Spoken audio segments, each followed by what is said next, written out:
Hey everyone, this is Lakshmikant Tiwari.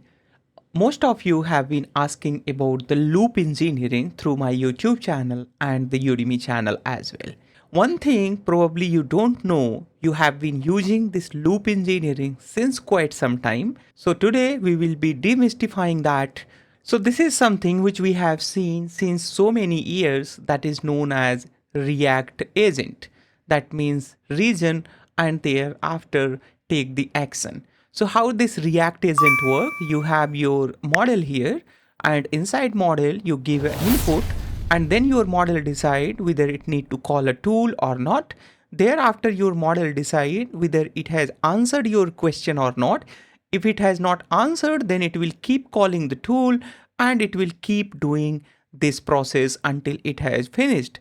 Overall, this you can say that it gives a sense of the loop engineering, but it is not a loop engineering. Why? Let me tell you. So we all know there are many kind of engineering with the generative AI or with the respect of the LLM. Previously, we had seen our prompt engineering, and then we had seen our context engineering. And apart from that, we had also seen their harness engineering. After this, we have got our another engineering that is known as loop engineering.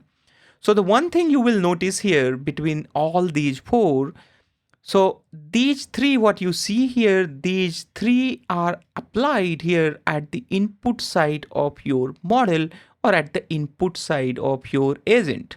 And what you see here, this loop engineering that is applied at the output side of your agentic AI. Let's go ahead and break it down into multiple steps so that we can understand our loop engineering. So what we did here, we had actually expanded our React agent into a 5-step process. So the one thing you will notice here, you have your action. This is where your model is gonna sit. Thereafter, you have here the observe. That means this is the output. All right. So this three thing what you see here currently, all these are making your React agent. But if you add these additional block in your React agent, then it is going to work as the loop engineering. So basically the discipline or the technique which you are using to create this overall agentic behavior, that is known as the loop engineering. One more thing you will notice here, you are going to have here two model. All right, not just a single model. In another way, you can say that it is like a multi-agentic behavior as well. So that is why I told you at the start of this lesson that this is something which you have been using since quite some time, but you don't know you have been doing the loop engineering. So why this term came? Basically what happened here, earlier people used to give the different name to it, but thereafter people came together and they decided to give it a proper name that is known as the loop engineering. So what happened here, you have your model here which is working on your task, whatever the task you have given here as the input task, then its output is coming. Thereafter you are going to have here the another model.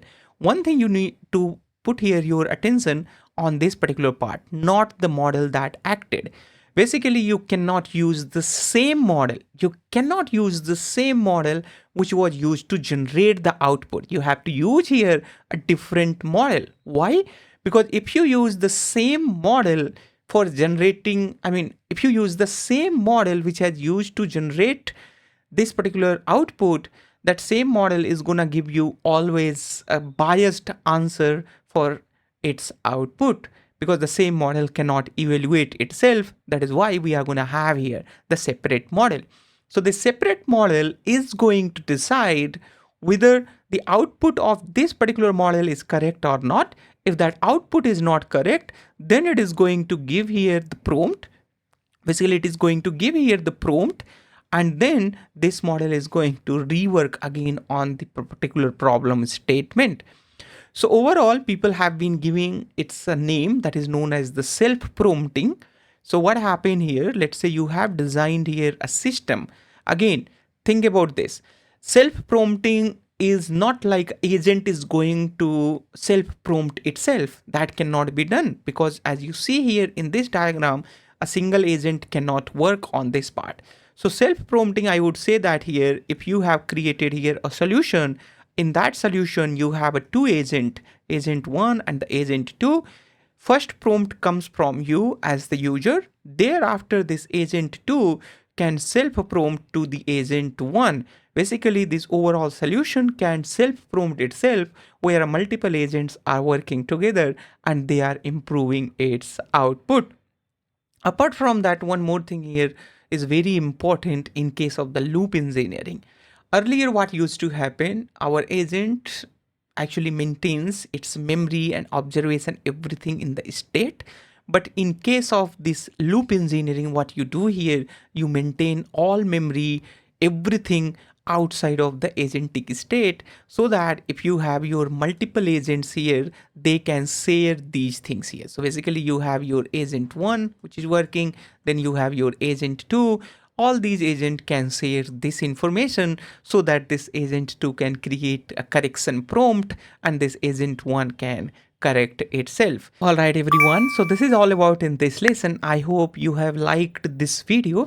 The presentation which I'm currently using in this particular lesson, that is already given in the video description. You can get that presentation from there.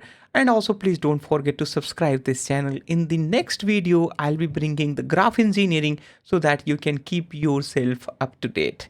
All right, guys, bye-bye and take care.